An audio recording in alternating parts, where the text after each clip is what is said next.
में आपको क्या मिलेगा। आज आपको पता चलेगा आपके फंडामेंटल राइट्स का एक पार्ट यानी आर्टिकल 14 के ऊपर आज चर्चा होगी, डिस्कशन होगा। मैं आपको बताऊंगा कि क्या क्या इसके ड्रॉबैक्स थे और क्या अभी तक स्टूडेंट्स इसको समझते थे।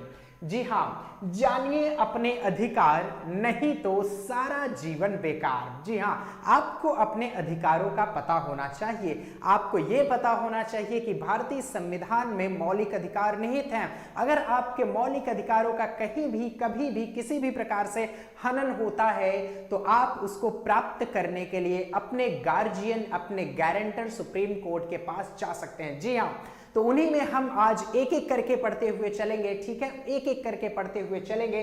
तो आज के टॉपिक में हम पढ़ने वाले हैं आर्टिकल 14 यानी अनुच्छेद 14। आप सभी लोग को पता होगा भारतीय संविधान में मौलिक अधिकार नहीं थे और उसको भारत का या फिर संविधान का मैग्ना कार्टा कहा जाता है। सुना तो होगा ही, मैग्ना कार्टा कहा जाता है। ऐसा हुआ कि पूरे देश की जनता को एक अधिकार दे दिया जाए। अगर इससे पहले, संविधान से पहले की बात की जाए या फिर बहुत पुरानी बात की जाए तो लोगों को कैसे अधिकार मिलते थे?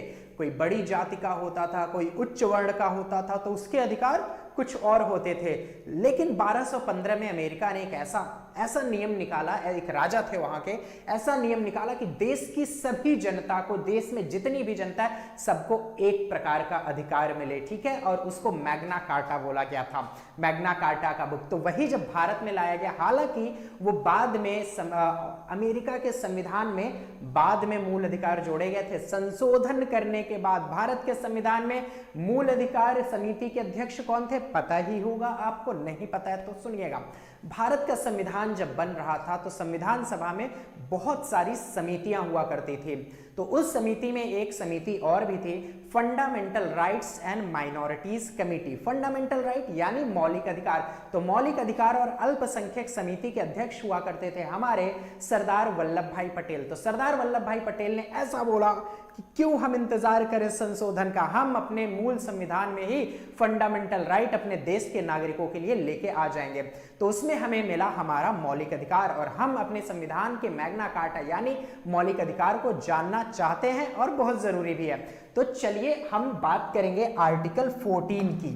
इसमें हम बात करेंगे आर्टिकल 14 की। जैसा आपको पता है कि आर्टिकल 14 की ही क्यों बात करें, पूरे अगर मौलिक अधिकार की बात करें तो मूल संविधान में हमें 7 मौलिक अधिकार दिए गए थे, वर्तमान में 6 मौलिक अधिकार हैं। उसमें सबसे पहले अधिकारों की बात करेंगे, that is right to equality. क्या कहता है? Right to equality. और उसमें 14, 15, 16, 17 और 18 आ जाते हैं। हम सिर्फ पढ़ने वाले हैं आर्टिकल 14 के बारे में।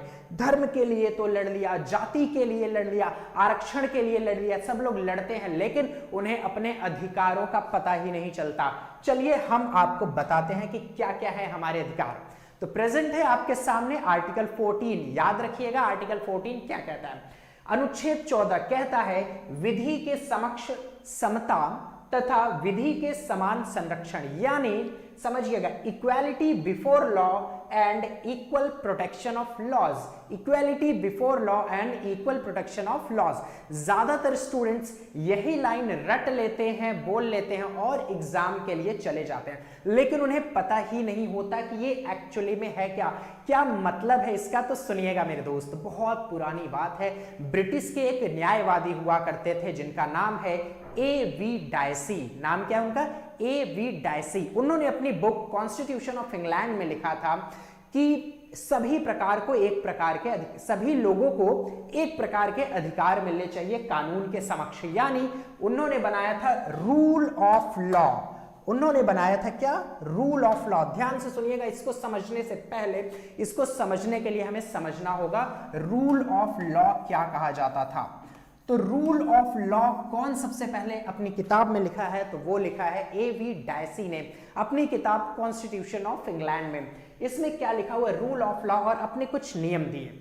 बोले कि कानून सभी के लिए यूनिवर्सल होना चाहिए, सभी के लिए समान होना चाहिए, चाहे वो ऊंचा हो चाहे वो नीचा हो, चाहे वो अमीर हो चाहे वो गरीब हो, चाहे वो जिस भी प्रकार का हो, चाहे वो जिस भी एज ग्रुप का हो, उसको क्या होना चाहिए, उसके लिए कानून सभी के लिए एक समान होना चाहिए। तो उन्होंने अपनी किताबों में इससे रिलेटेड 3 बातें कही, उनमें से 2 बातें भारत के संविधान ने एक्सेप्ट कर ली थी। कौन कौन सी बातें? विधि के समक्ष समता का अधिकार तथा विधि के समान संरक्षण का अधिकार। यही बात है जो कि वहां से लिया गया था। तो चलिए 1 बाय 1 करके आपको समझाते हैं।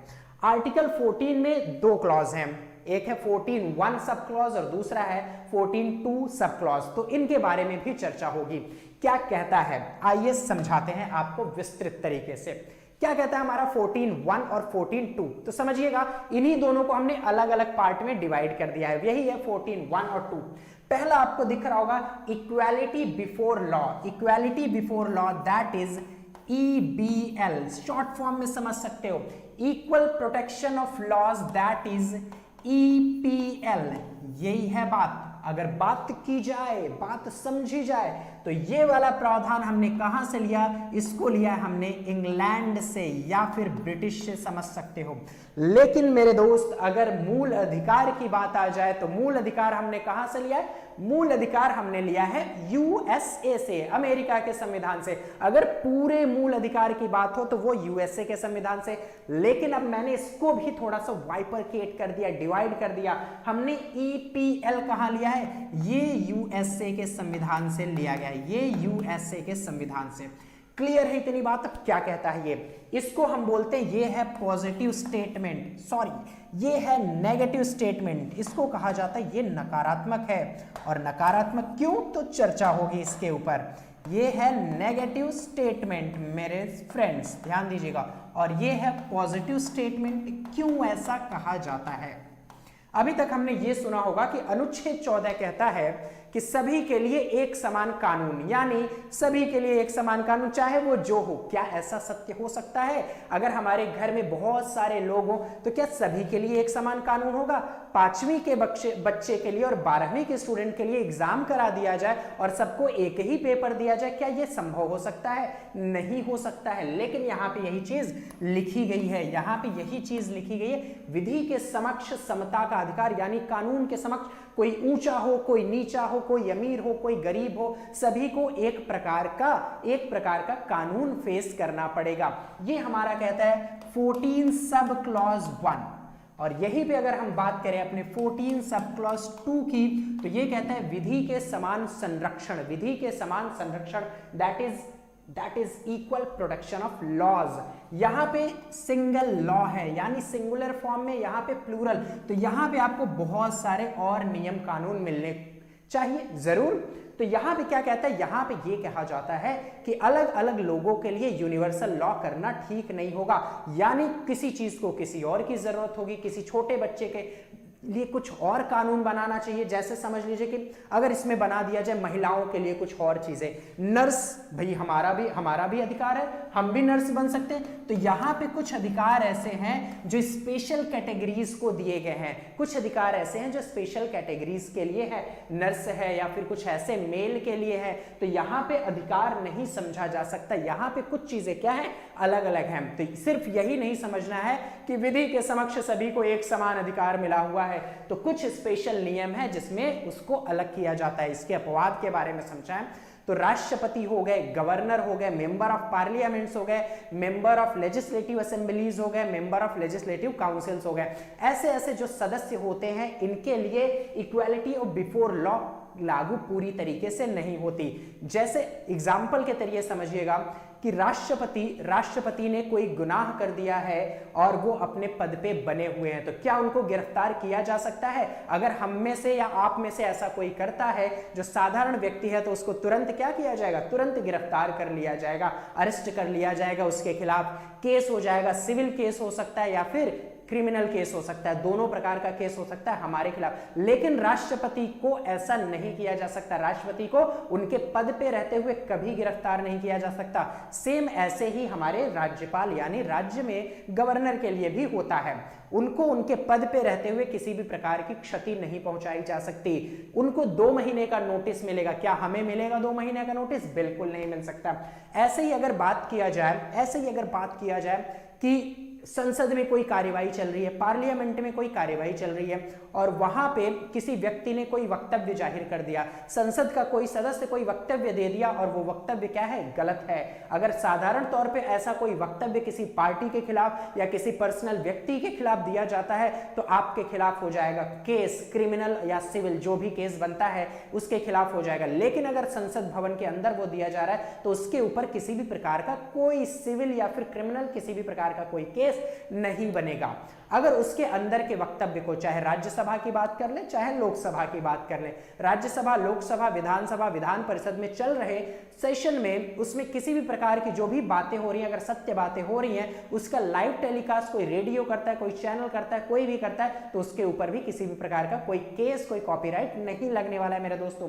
तो ये कहता है विधि के समान संरक्षण और ये कहता है रूल ऑफ लॉ की बात असली यही करता है। यानी इन दोनों को मिला के क्या बना हुआ है, आर्टिकल 14। आर्टिकल 14 कहता है कि कानून के समक्ष सभी को समानता का अधिकार है, कहने की भी बात है और होती भी है, लेकिन कुछ स्पेशल केसेस में कुछ लोगों को कुछ नए नए नियम दिए गए हैं।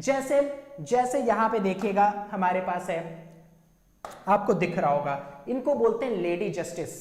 ये सभी के साथ एक प्रकार से बिहेव करती हैं।